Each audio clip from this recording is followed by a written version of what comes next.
이 아침 우리에게 주시는 하나님의 말씀 레위기 9장입니다. 레위기 9장.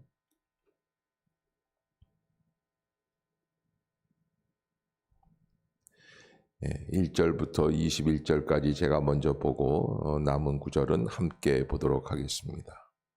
레위기 9장. 여덟째 날에 모세가 아론과 그의 아들들과 이스라엘 장로들을 불러다가 아론에게 이르되 속죄제를 위하여 흠없는 송아지를 가져오고 번제를 위하여 흠없는 순양을 여호와 앞에 가져다 드리고 이스라엘 자손에게 말하여 이르기를 너희는 속죄제를 위하여 순염소를 가져오고 또 번제를 위하여 일련되고 흠없는 송아지와 어린 양을 가져오고 또 화목제물을 위하여 여호와 앞에 드릴 수소와 순양을 가져오고 또 기름 섞은 소제물을 가져오라 하라. 오늘 여호와께서 너희에게 나타나실 것임이니라 하매 그들이 모세가 명령한 모든 것을 회막 앞으로 가져오고 온 회중이 나와 여호와 앞에 선지라. 모세가 이르되 이는 여호와께서 너희에게 하라고 명령하신 것이니 여호와의 영광이 너희에게 나타나리라. 모세가 또 아론에게 이르되 너는 제단에 나아가 내 속죄제와 내 번제를 드려서 너를 위하여 백성을 위하여 속죄하고 또 백성의 예물을 드려서 그들을 위하여 속죄하되 여호와의 명령대로 하라. 이에 아론이 제단에 나아가 자기를 위한 속죄제 송아지를 잡으매 아론이 아들들이 그 피를 아론에게 가져오니 아론이 손가락으로 그 피를 찍어 제단 뿔들에 바르고 그 피는 제단 밑에 쏟고 그 속죄제물의 기름과 콩팥과 간커풀을 제단 위에서 불사르니 여호와께서 모세에게 명령하심과 같았고 그 고기와 가죽은 진영 밖에서 불사르니라. 아론이 또 번제물을 잡으매 아론의 아들들이 그 피를 그에게로 가져오니 그가 그 피를 제단 사방에 뿌리고 그들이 또 번제의 제물 곧 그의 각과 머리를 그에게로 가져오매 그가 제단 위에서 불사르고 또 내장과 정강이는 씻어서 단 위에 있는 번제물 위에서 불사르니라. 그가 또 백성의 예물을 드리되 곧 백성을 위한 속죄제의 염소를 가져다가 잡아 전과 같이 죄를 위하여 드리고 또 번제물을 드리되 규례대로 드리고 또 소제를 드리되 그 중에서 그의 손에 한 움큼을 채워서 아침 번제물에 더하여 제단 위에서 불사르고 또 백성을 위하여는 화목제물의 수소와 순양을 잡으매 아론의 아들들의 그 피를 그에게로 가져오니 그가 제단 사방에 뿌리고 그들이 또 수소와 순양의 기름과 기름진 꼬리와 내장에 덮인 것과 콩팥과 간커풀을 아론에게로 가져다가 그 기름을 가슴들 위에 놓으매 아론이 그 기름을 제단 위에서 불사르고 가슴들과 오른쪽 뒷다리를 그가 여호와 앞에 요제로 흔드니 모세가 명령한 것과 같았더라. 함께 보겠습니다. 아론이 백성을 향하여 손을 들어 축복함으로 속죄제와 번제와 화목제를 마치고 내려오니라. 모세와 아론이 회막에 들어갔다가 나와서 백성에게 축복하며 여호와의 영광이 온 백성에게 나타나며 불이 여호와 앞에서 나와 제단 위에 번제물과 기름을 사른지라. 온 백성이 이를 보고 소리 지르며 엎드렸더라. 아멘. 할렐루야. 이 아침 죄전을 찾으신 여러분들에게 하나님의 은혜와 평강이 함께 하시기를 축원합니다. 말씀 암송하도록 하겠습니다. 로마서 12장 4절 5절 말씀. 우리가 한 몸에 시작. 우리가 한 몸에 많은 지체를 가졌으나 모든 지체가 같은 직분을 가진 것이 아니니 이와 같이 우리 많은 사람이 그리스도 안에서 한 몸이 되어 서로 지체가 되었느니라. 로마서 12장 4절 5절 말씀. 아멘. 예, 감사합니다. 자, 이 레위기 9장에서는 어저께는 하나님께서 제사장을 세우시는, 그래서 세우셔서 물로 씻기시고 그리고 옷을 입히시고 그리고 기름을 부으시는 그런 과정을 통해서 하나님의 사람, 또 하나님께 제사를 드릴 수 있는 제사장을 세우시는 과정을 말씀해 주셨어요. 그리고서는 이제 오늘 9장에서는 직접 제사를 드리는 것입니다. 하나님 앞에서 제사장을 세워서 정식으로 드리는 제사로서는 첫 번째 제사예요. 그래서 레위기에 있어서 이곳이 이 9장이 사실은 가장 중요한 장이 아닐까. 왜냐하면 하나님께서 이스라엘 백성들을 선택해 주시는 건 출애굽에서부터 선택해 주시고 불러 주시고 그래서 출애굽 과정을 거치면서 그래서 10가지 재앙을 겪게 하시고 홍해를 건너게 하시고 그러면서 광야를 건너게 하시면서 이스라엘 백성들을 인도해 주시는 하나님의 섭리가 계시지 않습니까? 마침내 시내산에 나오게 하여 주시고 시내산에서 하나님의 계명을 받게 해 주시고 하나님의 백성다운 백성으로 살아가게 하시면서 한 가지 한 가지 이 소제, 번제, 속죄제, 속건제, 화목제 제사들을 다 알려주시면서 이렇게 세워가시는 과정. 이 첫 번째 제사가 바로 구장이에요. 이 오늘 구장에서 가장 중요한 구절이 있다 하면 어떤 것이냐? 4절에 보면은 또 화목제를 위하여 여호와 앞에 드릴 수소와 순양을 가져오고 또 기름 섞은 소제물을 가져오라 하라. 오늘 여호와께서 너희에게 나타나실 것임이니라 하매. 따라해 봅시다. 오늘 여호와께서 너희에게 나타나실 것임이니라.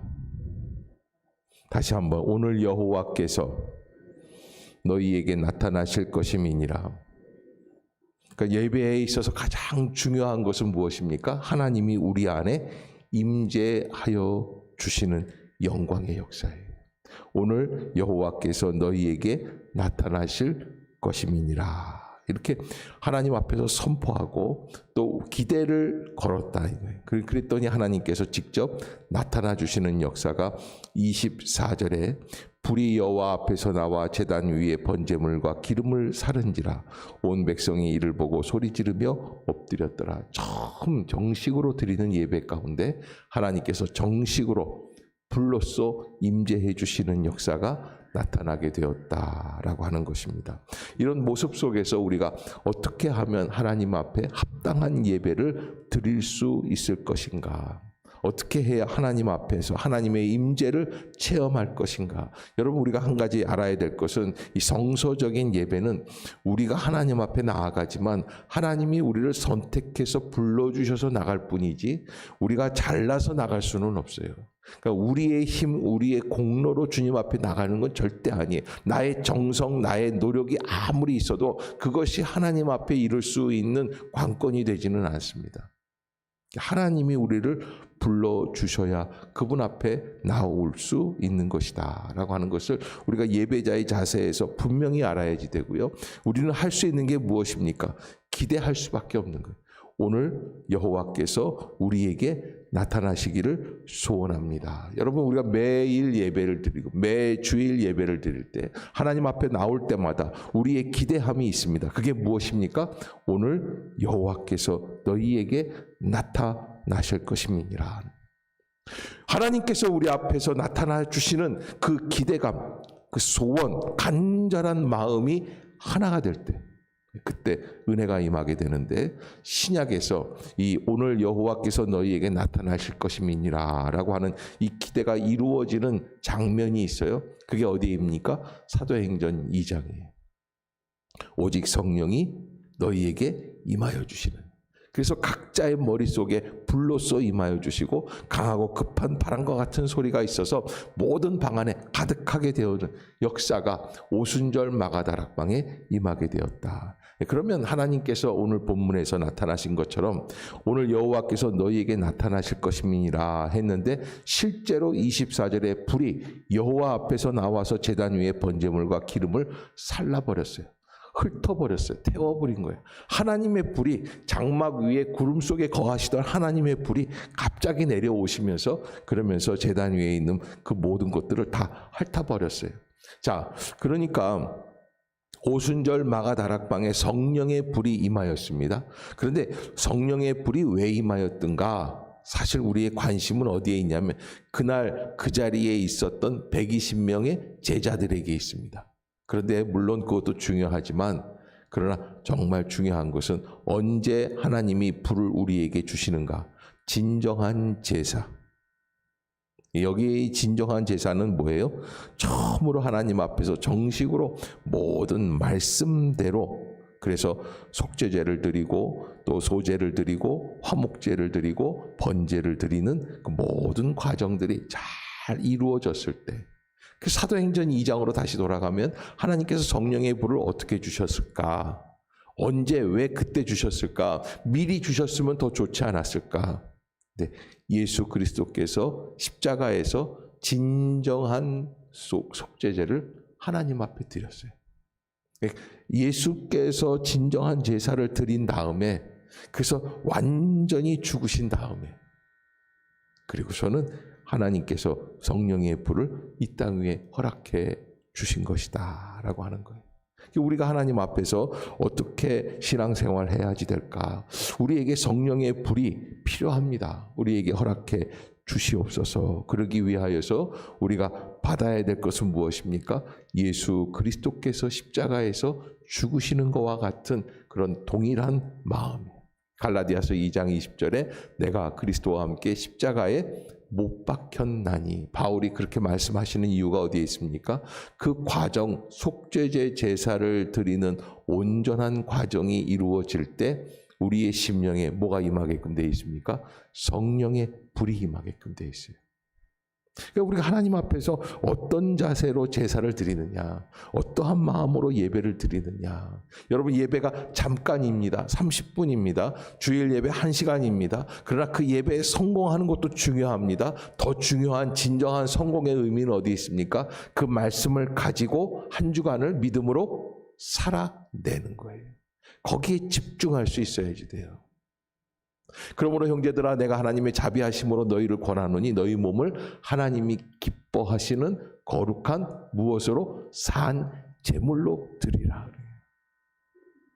그러니까 우리가 하나님 앞에서 어떤 예배에 집중해야지 되느냐. 하나님이 우리에게 나타나 주십니다. 임재하실 것이라고 하는 기대가 있습니다. 그러나 정작 불을 받았을 때 우리에게 가장 중요한 것은 무엇입니까? 거기에서 다 끝나버리는 게 아니라 그 은혜를 가지고 어떻게 가야지 돼요? 한 주간을 믿음으로 감당해 나가는 거예요. 아멘. 여러분 꼭 잊지 마시기를 바랍니다. 그런데 우리의 마음이 얼마나 분산하냐면, 부산스럽고 분산되어 있느냐. 들어올 때마다 각자의 마음이 다 달라요. 빨리 끝났으면 좋겠다. 목사님 설교가 요즘은 지루하다. 왜 시간이 이렇게 안 갈까? 어떻게 뭐 별의별 생각, 오늘 뭘 해야 되는지. 이게 우리가 예배에 집중하고 여호와께서 우리에게 나타나실 것임이시다라고 하는 그 말씀보다는 어디에 더 많이 있습니까? 내 마음의 소원이 더 강한 거예요. 그때 우리는 분산되어 있는 모습을 보게 됩니다.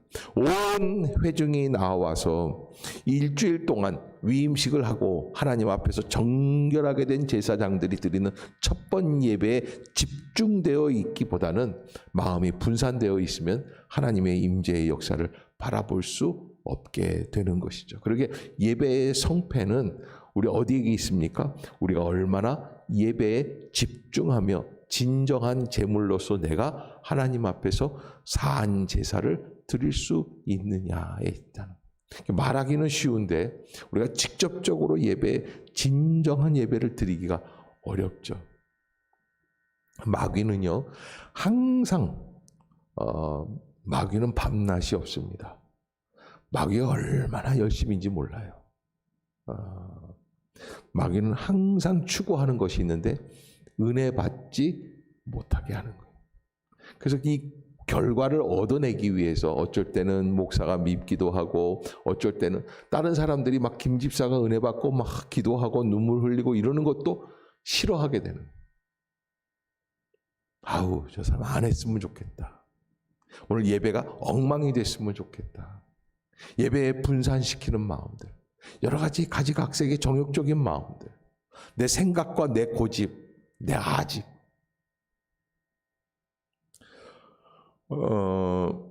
부끄러운 얘기인데, 제주도에서 목회할 때인데 일부 예배, 아침 7시 예배였어요. 사실은 그날따라 목사님의 설교 말씀이 조금 루즈했어요. 지루했어요. 그래서 저도 아침에 일찍부터 일어나서 7시 예배를 드리려니까 6시 이전부터 막 서둘러야 되지 않습니까? 그래서 나와서 예배를 인도하고, 제가 사회를 봤기 때문에 약간 피곤하고 졸리고 여기 뒤에 앉아가지고 토요일 날도 밤늦게까지 일을 하고 들어가거든요. 그래서 꾸벅꾸벅 졸고 있다가 마지막 축도할 때 정신이 번쩍 나는 거예요. 아, 축도가 다 끝났구나. 그러고서 이제 나오는 거예요. 목사님을 따라서 이제 송영이 이제 이루어지고, 성가대가 이제 송용하는 동안에 쭉 나와서 로비로 나가려고 이렇게 쭉 나가는데 마음속에 그런 자책감이 드는 거죠. 아, 내가 오늘 이 예배를 놓쳤구나. 어떻게 하면 좋을까? 내가 어쩌자고 이렇게 졸았을까?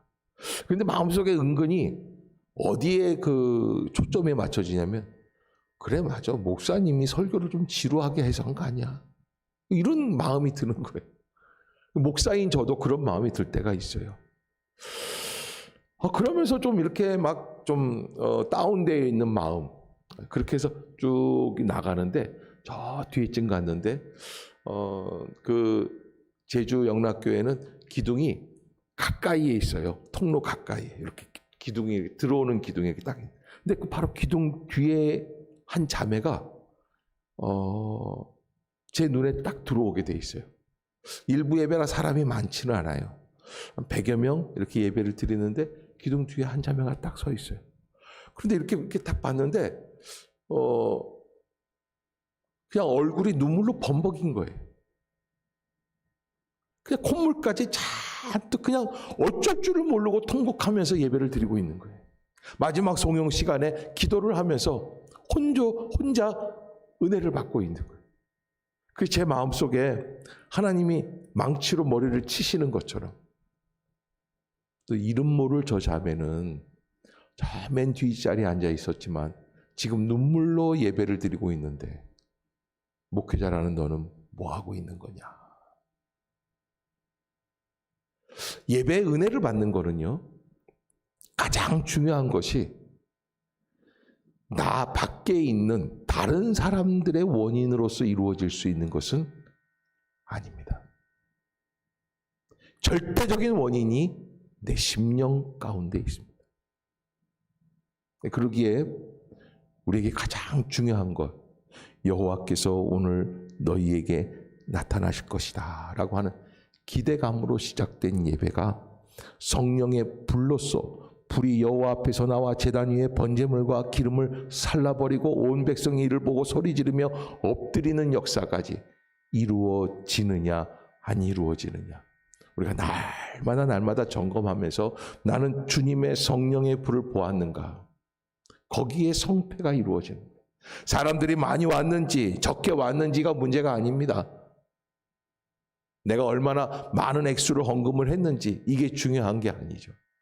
가장 중요한 예배의 중요함은 내가 오늘 여호와의 임재를 추구하고 마침내 성령의 불을 체험하게 되는 것이냐 아느냐, 거기에 예배의 성패가 이루어지고, 그 일을 이루기 위해서는 나는 속죄 제물로 온전히 주님 앞에 드려져야지만 된다라는 거예요. 여러분들이 꼭 잊지 말아야 할 것입니다. 나의 개인의 생각, 욕심, 계획, 여러 가지 분주한 마음들을 내려놓아야지 돼요. 저희 어렸을 때는 그저 토요일이면 아버님이 저희들을 다 데리고 목욕탕에 갑니다.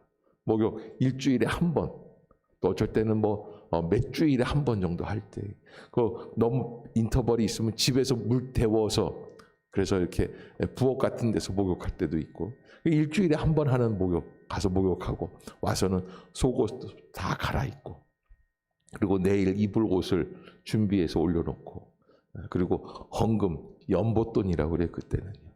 그래서 그걸 이제 찬송가, 어린이 찬송가에다가 끼워놓고, 그리고서는 잠을 자는 거예요. 그러니까 토요일서부터 기대하고 기다리고 준비하고, 그래서 주님 앞에서 주일을 경건하게 지내려고 애를 쓰고. 근데 여러분, 이제는 예배가 어떻게 돼 있습니까? 주일 예배 시간 그 한 시간에 그냥 맞춰져 버렸어요.